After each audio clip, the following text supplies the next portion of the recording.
Terima kasih Ketua MKD dan juga para Wakil Ketua dan anggota MKD atas kesempatan ini. Assalamualaikum warahmatullahi wabarakatuh. Salam sejahtera, salam sehat untuk kita semua. Saya Sugeng Teguh Santoso, Ketua Indonesia Police Watch. Dari IPW hanya dua ya, saya sendiri dan Sekjen IPW Pak Data Wardana. Beliau adalah Sekjen sudah. Pak Data Wardana, Pak Sekjen. Ya, Pak Data Wardana. Dan kemudian izin menyampaikan Pak Pimpinan Sidang MKD. Ini teman-teman ini adalah para advokat teman lama saya yang berjuang sejak reformasi, bahkan sebelum reformasi. Mungkin Pak Wakil Ketua sudah paham ya. Selalu kita berjuang dalam posisi yang berbeda-beda, tapi ketika ada sesuatu mereka bersolidaritas. Pak Petrus Celestinus, Ketua Pergerakan Advokat Nusantara, kemudian juga Bang Erik Paat juga Pergerakan Nusantara, saya kenalkan. Kemudian ada Albert, ini dari Peradi. Kemudian Pak Heri ini dari Peradi juga investigator ya di IPW. Kemudian ada Saudara Pilbus Tarigan Peradi. Kemudian ada Sandi Situngkir dari Tampak ya. Pak Tampak itu Saur ya, Saur Siagat belum datang. Dia dari Papua. Kemudian Pak Silalahi ya, Pak Silalahi ini dari Tampak juga. Kemudian Berdi ya. Baik, itu sekedar perkenalan. Terima kasih atas kesempatannya.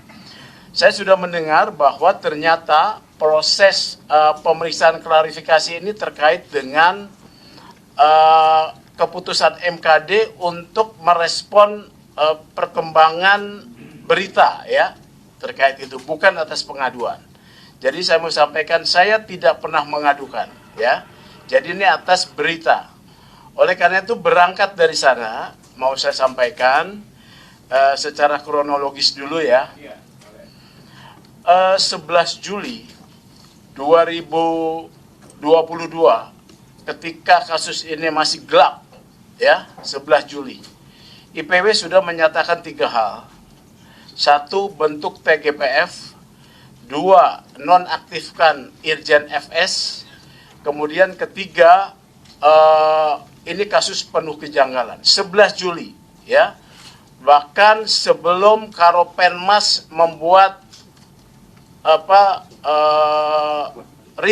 pernyataan publik 11 Juli ya. Kami sudah sampaikan. Kenapa? Kami dapat informasi ya.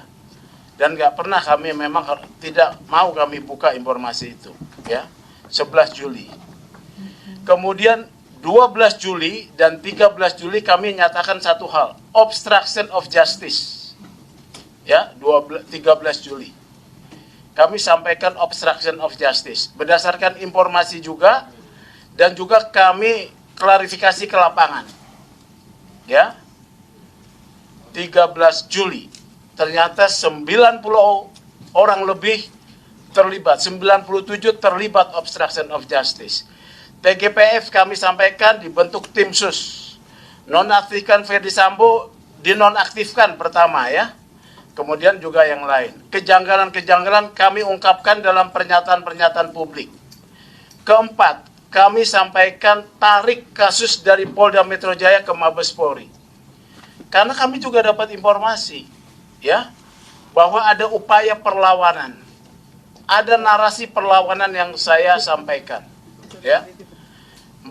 Ditarik ke Mabes Polri kan akan bias. Kemudian otopsi ulang kami yang menyuarakan pertama kali. Kami juga dapat informasi, gitu ya. Nah, kemudian akhirnya sampailah pada 15 Agustus, ya. 15 Agustus saya diwawancarai oleh media Suara. Ini satu media nih sebetulnya. Kemudian dikutip-kutip ke tempat lain. Saya diwawancarai terkait soal penetapan tersangka segala macam lah, tidak ada masalah. Di ujung pertanyaan ya, itu saya dalam perjalanan di mobil, saya sedang naik bawa setir sendiri. Saya ini nggak punya supir ya, saya setir sendiri. Keluar kota saya setir sendiri. Nah ditanya, kira-kira durasinya 15 menit. Itu kalau tidak salah menit ke-13. Bapak, apakah benar ada aliran dana ke DPR? Karena saya sudah nyatakan lebih dulu pada media lain, saya bilang dugaan. Tapi di dalam suara, saya slip of the tongue. Saya katakan ada aliran dana ke DPR.